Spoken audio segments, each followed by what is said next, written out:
I woke up to divorce papers sliding across my hospital bed tray like a death sentence served with breakfast. The morphine made everything hazy, but those bold black letters cut through the fog with surgical precision. Petition for dissolution of marriage. My wife's signature at the bottom, dated yesterday, while I was still unconscious from spinal surgery. No note, no explanation, just legal documents and the metallic taste of betrayal coating my mouth like blood. My name is Ethan Caldwell, and until 48 hours ago, I thought I had it all figured out. At 34, I'd built Caldwell Tech Solutions from nothing into a multi-million-dollar consultancy. Fortune 500 companies paid premium rates for my cybersecurity expertise. My corner office overlooked downtown, my Porsche sat in the executive parking garage, and my wife Vanessa was the kind of woman who made other men jealous just by existing. We'd been married for 6 years. I met her at a charity gala. She was volunteering, radiant in a simple black dress that probably cost more than most people's rent. Vanessa had this way of making you feel like you were the only person in the room when she smiled at you. Her laugh was infectious, her ambition inspiring. She ran a small but successful lifestyle blog, had dreams of building an empire, and I was more than happy to support those dreams. She moved into my penthouse 3 months after our first date. I proposed on the anniversary of the night we met, using my mother's engagement ring, a 1920s Art Deco piece that had been in the Caldwell family for generations. The wedding was everything she wanted, expensive, elegant, Instagram perfect. I didn't care about the cost. Seeing her happy made every penny worth it. For years, we were that couple everyone envied. She attended my business dinners, charming clients and investors with effortless grace. I supported her content creation, helped her navigate brand partnerships, celebrated every milestone in her growing online presence. When chronic back pain started affecting my work, she was my rock. Doctor's appointments, physical therapy sessions, late nights when the pain kept me awake. Vanessa was there through it all. "We're a team," she'd whisper during those dark 3 a.m. moments when the pain medication wasn't enough. "Whatever happens, we face it together." The surgery was supposed to fix everything. L4-L5 spinal fusion, risky but necessary. My orthopedic surgeon was confident, and Vanessa seemed equally optimistic. The night before the operation, she held my face in her hands and promised she'd be there when I woke up. "I'm not going anywhere, baby. You're stuck with me." I believed her completely. Looking back now, the signs were there, subtle cracks in the foundation I was too trusting to notice. It started with the phone calls. Vanessa had always been social, but in the weeks leading up to my surgery, she was constantly stepping out to take business calls. When I asked about them, she'd brush me off with vague mentions of new brand partnerships or content collaborations. Her laptop became password protected. She started receiving packages addressed to her maiden name, something she hadn't used since our wedding. Then there were the visits to her cousin Maya. Vanessa and Maya had never been particularly close, but suddenly they were having weekly lunch dates. When I suggested joining them, Vanessa would make excuses. "Girl talk? You'd be bored." Or, "Maya's going through relationship drama. She needs space to vent." The most telling sign was her social media behavior. Vanessa's entire brand was built on our relationship. Couple goals content, behind-the-scenes glimpses of our life together, romantic anniversary posts that generated thousands of likes. But in the month before my surgery, those posts became noticeably scarce. When I mentioned it, she claimed she was taking a break from oversharing and wanted to keep some things private. I should have trusted my instincts. The woman who had built her following on documenting every aspect of our relationship suddenly wanted privacy? But I was dealing with constant pain, focused on the upcoming surgery, and I wanted to believe the best about the woman I loved. The night before the operation, as she tucked me into bed and kissed my forehead, something felt different. Her touch was mechanical, perfunctory. She kept checking her phone even during our supposed quiet moments together. When I caught her texting at 11 p.m., she claimed it was her assistant coordinating content for while she'd be off the grid caring for me. "You don't need to put your whole life on hold," I told her, squeezing her hand. "I'll probably sleep through most of the recovery anyway." She smiled, but it didn't reach her eyes. "I want to be here for you. That's what wives do." Those were the last words she spoke to me as my wife. The morning after I found the divorce papers, a nurse named Patricia brought my breakfast and sat down beside my bed with the kind of expression that meant bad news was coming. "Mr. Caldwell, I need to tell you something. Yesterday, while you were in surgery, your wife came by. She collected your personal belongings from the room, your wallet, clothes, jewelry, and asked us to give you this envelope when you woke up. She said she couldn't stay because of a family emergency." My wedding ring was gone. The Rolex my father gave me for my 30th birthday, gone. Even the get-well cards from my business partners had vanished. "What kind of family emergency?" I asked, though I already knew the answer. Patricia's face softened with pity. "She didn't specify, but honey, she didn't look like someone dealing with a crisis. She looked like someone who couldn't get out of here fast enough." That afternoon, I discovered the extent of the damage. My phone had been factory reset. Every joint account, checking, savings, investment portfolios, had been drained down to minimal balances. My credit cards were maxed out with cash advances I'd never authorized. The penthouse felt different when I called my neighbor. She confirmed that movers had come that morning, taking what looked like half the furniture. But the real knife twist came when I saw Vanessa's Instagram story that evening. There she was, perfectly lit by candlelight, tears glistening as she spoke to her phone camera about being abandoned by the person I loved most during his darkest hour. The caption read, "Sometimes the people we trust most show their true colors when we need them. I'm heartbroken, but I'll survive. Sending love to anyone else going through betrayal right now." The comments flooded in, thousands of them. "You deserve so much better, Queen. What a piece of garbage husband. Stay strong, beautiful." Her follower count jumped by 50,000 overnight. Brand collaboration offers started pouring into her DMS. She was monetizing my surgery, turning my medical crisis into her content goldmine. That's when something inside me shifted. The fog of betrayal cleared, replaced by cold, calculating fury. Vanessa thought she was smart, that she'd played the long game and won. She'd underestimated me completely. She forgot that I built my fortune by being 3 steps ahead of everyone else, and she'd just made the biggest mistake of her life. Over the next week, as I pretended to wallow in depression for the hospital staff, I began assembling the pieces of Vanessa's destruction. My first call was to David Chen, my family's attorney and one of my father's oldest friends. David had handled the legal structure of my business empire, and more importantly, he despised Vanessa with the passion of someone who'd seen through her act from day one. "Ethan, I've been waiting for this call for 6 years, he said when I explained the situation. "That woman is a predator, and now we're going to treat her like one." The beauty of my situation was that Vanessa had no idea how my assets were actually structured. The penthouse she thought she'd get half of, owned by the Caldwell Family Trust, with my father as the primary trustee. The business she assumed would fund her lifestyle, also trust property, requiring unanimous board approval for any major decisions, a board consisting of me, my father, and my Uncle Richard. Even better, I'd been documenting everything since the moment I woke up. Screenshots of her social media posts, time-stamped records of the drained accounts, security footage from the penthouse showing the movers she'd hired.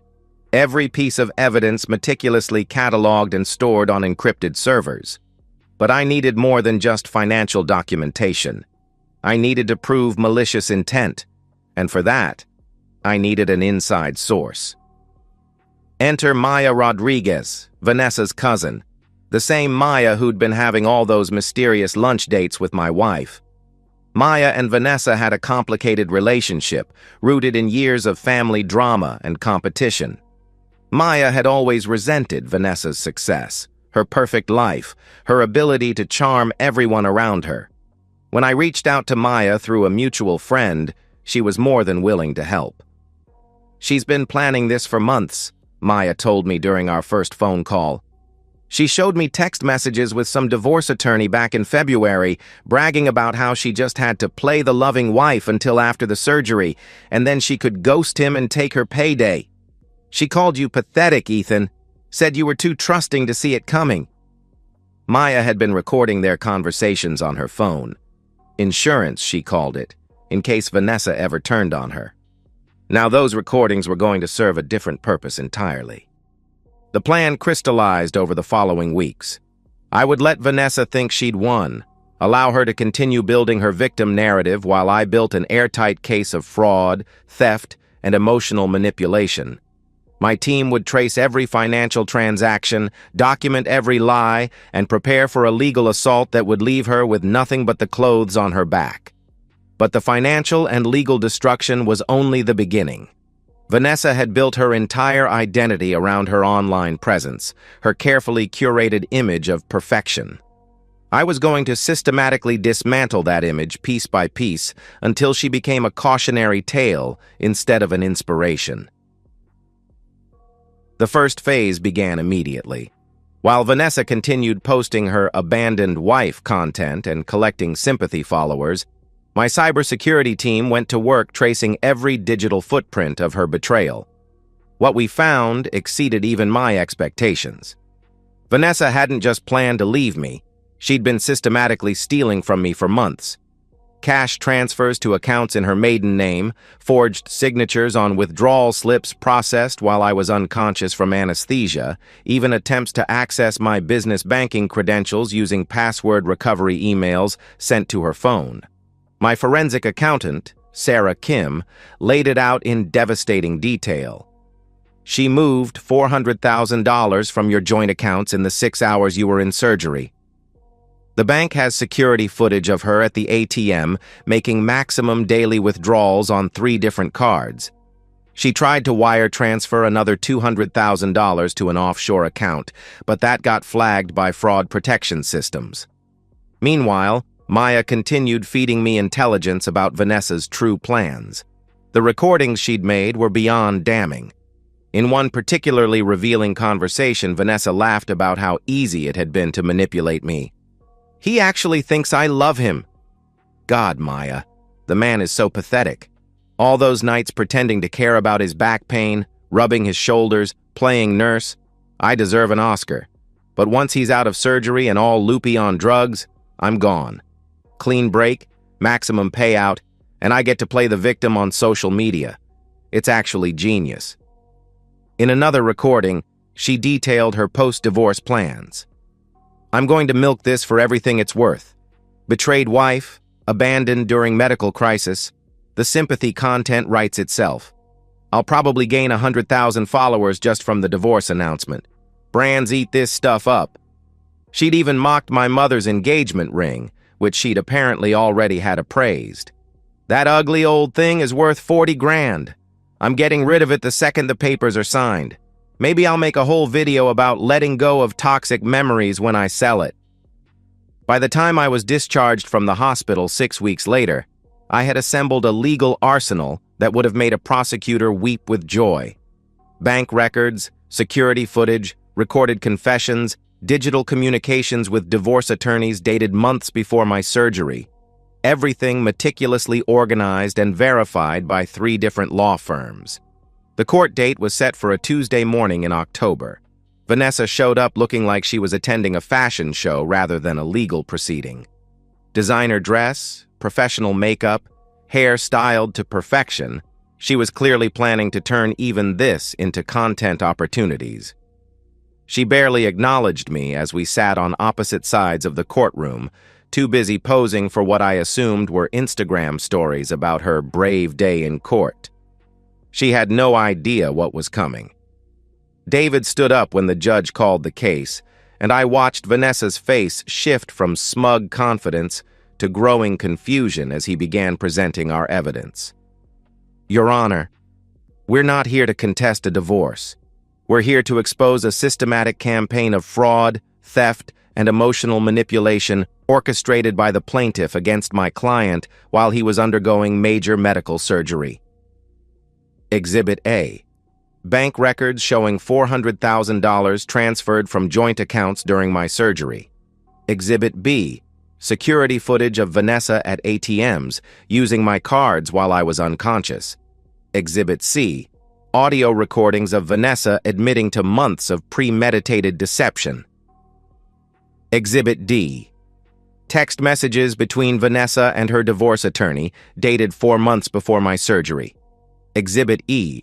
Digital evidence of attempted wire fraud to offshore accounts.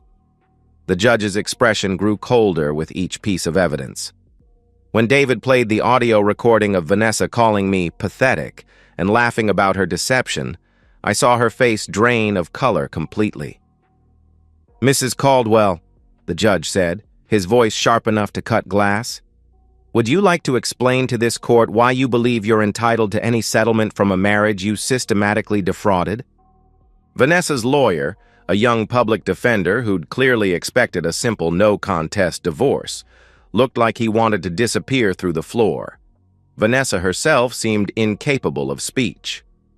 "Furthermore," the judge continued, "I'm ordering an immediate criminal investigation into allegations of fraud, forgery, and theft.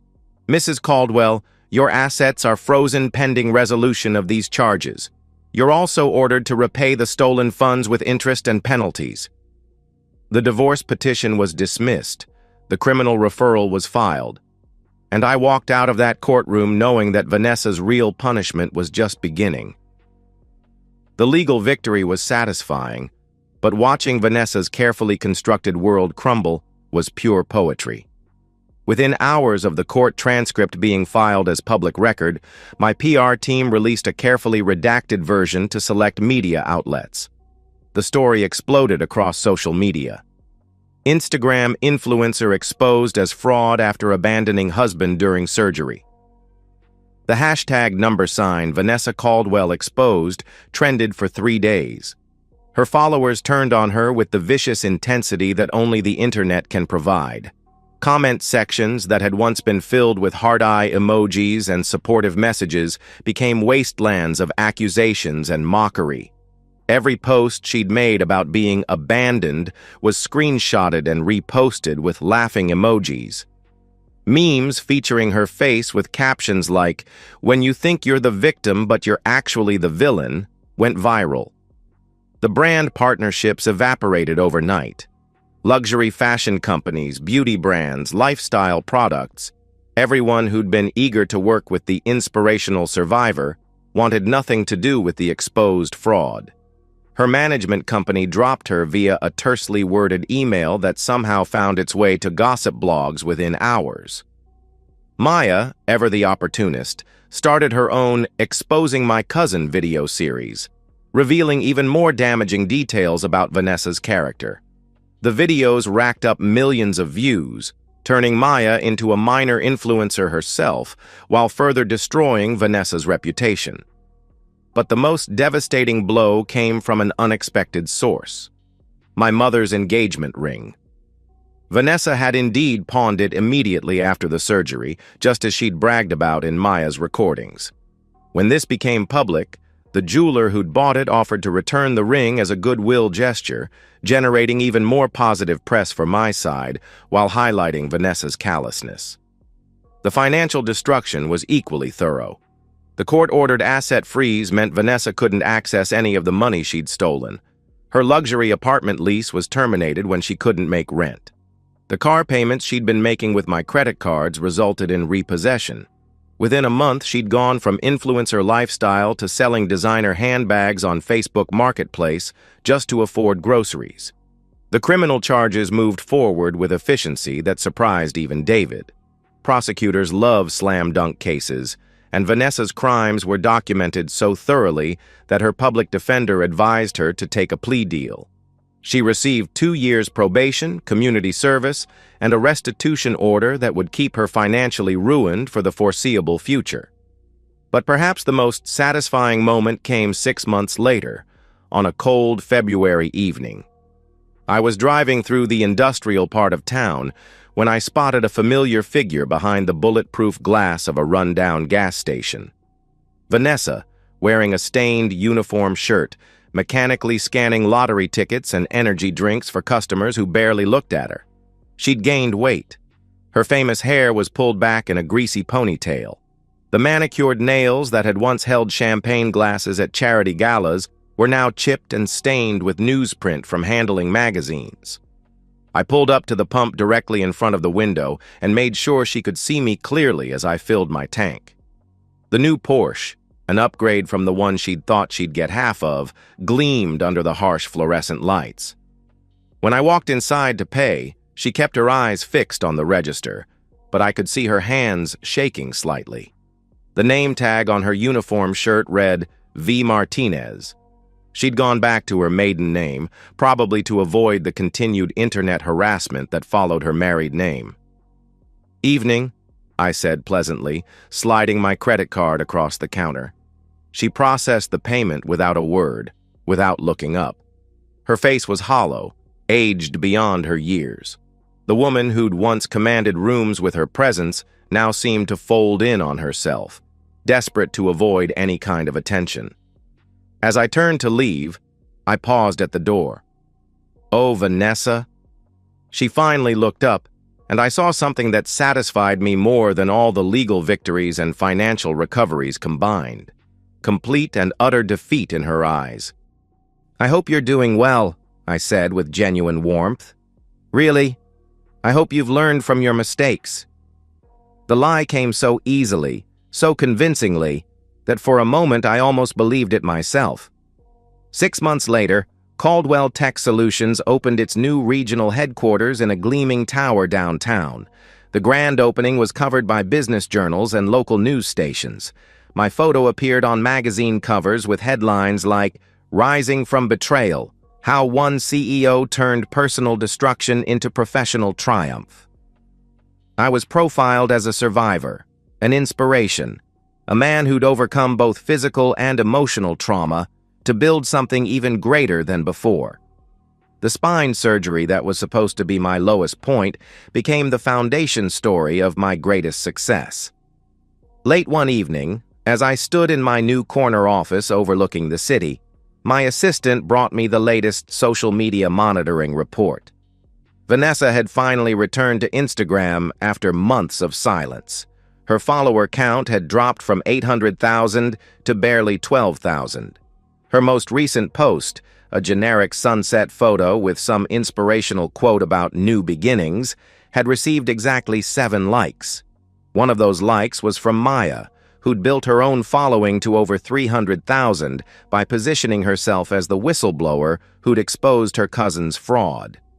Maya's bio now read, "Truth teller, fraud exposer. Sometimes blood isn't thicker than water." I closed the report and looked out at the city lights. Somewhere out there, Vanessa was probably finishing her shift at the gas station, counting down the hours until she could go home to whatever cramped apartment she could afford on minimum wage.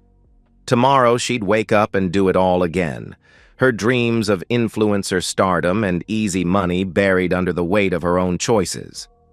The doctors had warned me that recovery from spinal surgery would be long and difficult, that I might never be the same person I was before. They were right, but not in the way they'd expected. I wasn't the same trusting, generous man who'd believed his wife's promises and ignored red flags.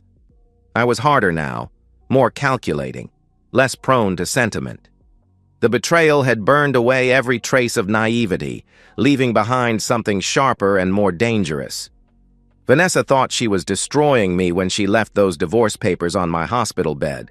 Instead, she'd created the architect of her own destruction. And unlike her crime, my revenge would last forever, a permanent reminder to anyone who thought they could take advantage of Ethan Caldwell's trust. The billboard advertising our new headquarters was visible from the gas station where she worked. Every night, as she counted the register and locked up the shop, she could look up and see my face smiling down at the city I now owned a piece of. The tagline on that billboard, suggested by my marketing team, read, "Built from rock bottom, fueled by betrayal, stronger than ever." I couldn't have written it better myself. And so, we've reached the end of today's story. Was it what you expected, or did it take a twist you didn't see coming? I'm curious to hear your thoughts. Share them in the comments below, and let's get a conversation going. If this story kept you hooked, make sure to hit that like button. And if you're new here or just haven't subscribed yet, now's the perfect time to join our community. I bring you fresh, captivating stories every day, so click that subscribe button and turn on notifications so you never miss out. Thanks for watching, and I'll see you in the next one.